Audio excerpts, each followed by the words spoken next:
saying if the federal government does it, and the comment was made today, and I completely agree with it.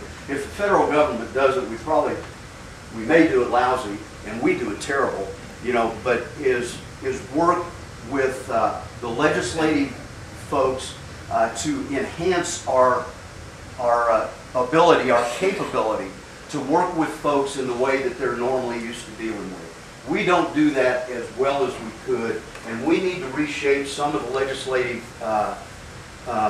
authorizations that we have when it comes to cooperative agreements, when it comes to leases, when it comes to user fees, when it comes to volunteers and what we can provide for volunteers.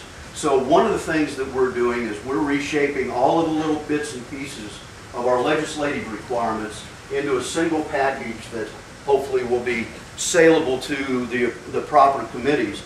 But it will take care of a lot of the problems where we have offered, like as Doug has been working real hard to do here in Fort Worth. We get to a point where we just can't take it any further, and we really need to make it the right kind of partnership that somebody else wants to have an agreement with us for. So that's one of the things that we're just going to have to work very, very hard on. And again, we are putting that package together, so hopefully we'll be able to roll that out here in the next month or so, where we have the ability to explain to our congressional folks what it is that we actually need. Joint cooperative management, spend funds off of core projects where we have restrictions on doing that right now, and more latitude with our cost share agreements. I do think that the America's Great Outdoors Initiative probably gives us an avenue to begin discussions, and Derek and I were just talking about that a little while ago. I think the America's Great Outdoors Initiative, when the President announces it here in the not too distant future, is going to begin the conversations with a lot of folks for a lot of different things. Some of the great things that we've talked about or had folks talking to us about earlier today, and you guys are going to further discuss tomorrow. But I think it will open the door, open the opportunity for us to move ahead with that discussion.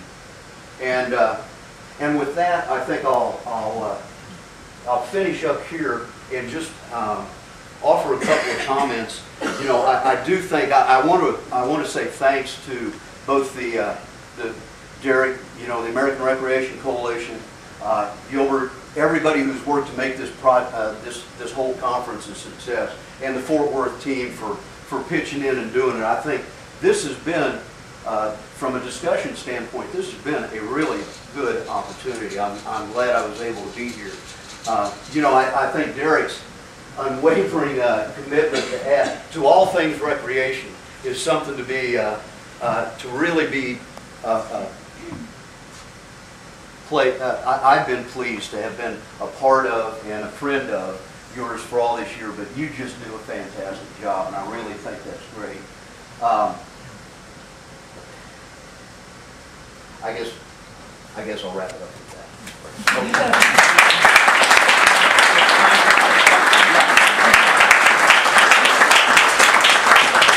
We have to get Mike on a plane real soon, but he has time for a couple questions. Any questions here?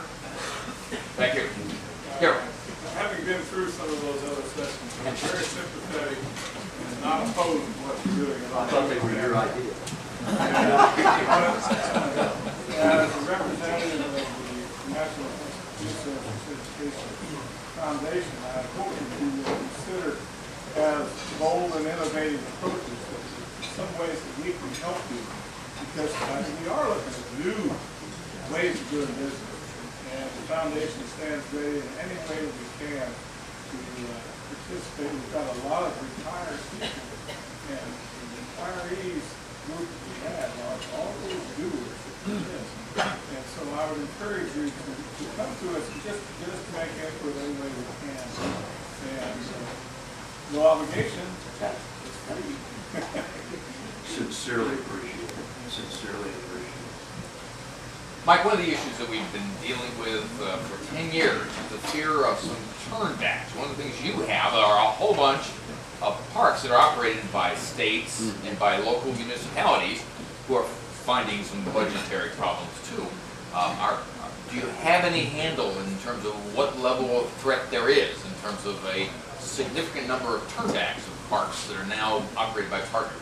Right now, we haven't had, and I recognize that the recession and states have been hit as hard, counties the same way, but we've had a few comments that it may be coming. Actually, Tennessee was one, Georgia may be another, but for now, I think everybody is taking stock of their own program and seeing what they can do. From a turnback perspective, it's very difficult for us if somebody turns one back to us at this point in time.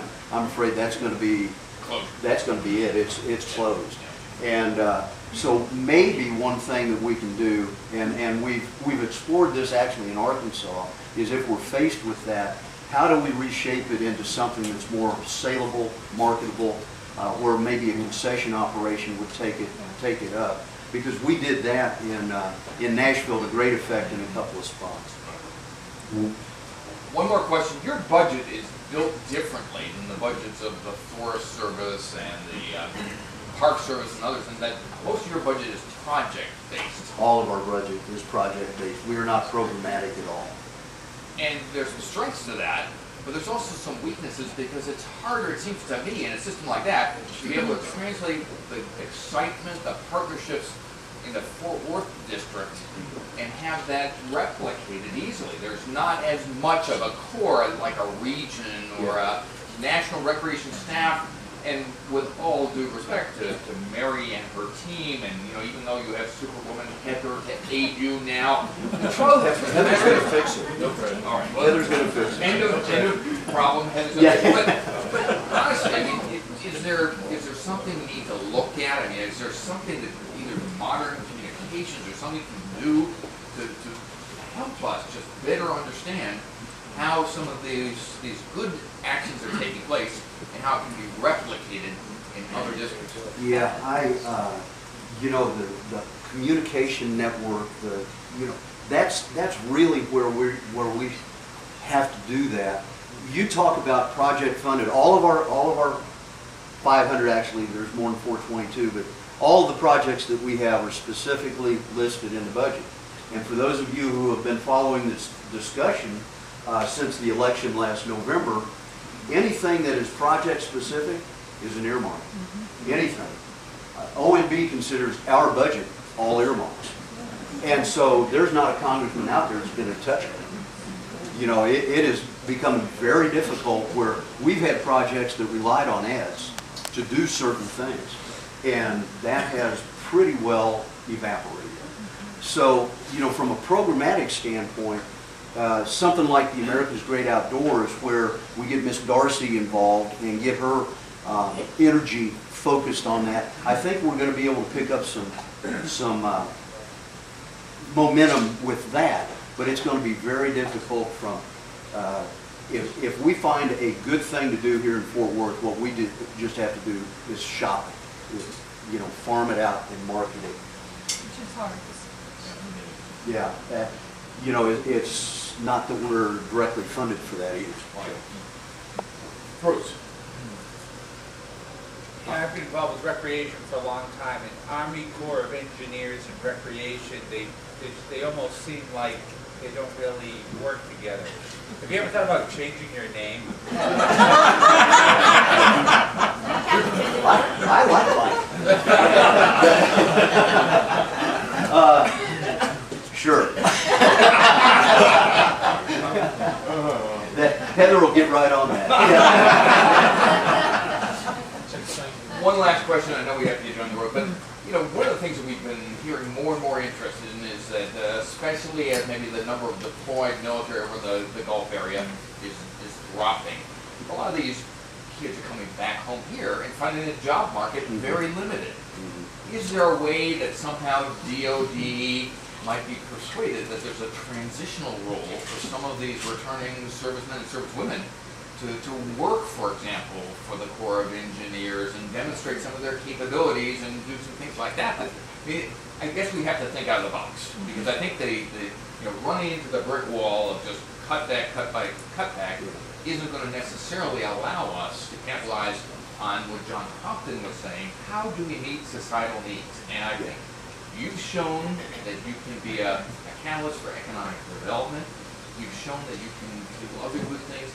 I think getting some of these returning young kids back mainstreamed would be something that would have the potential to sell. And you're a logical extension right through the DoD family. Well, we've done some great stuff with the Wounded Warrior program. Right. But what we need to do is work with the transition. And yeah, there are mechanisms to do that. I think what Mr. Gates has to deal with is how do we shape that as a DoD initiative. Right. And that's something that I think you have a lot of folks from the Joint Chiefs down that are seriously pondering that, and that's another avenue. That's another avenue, because I think we have 18 major. We know we have projects near 18 installations at least, and so just the community, Clarksville and Barclay, Bragg and Strong Thurman, Strong Thurman. Right.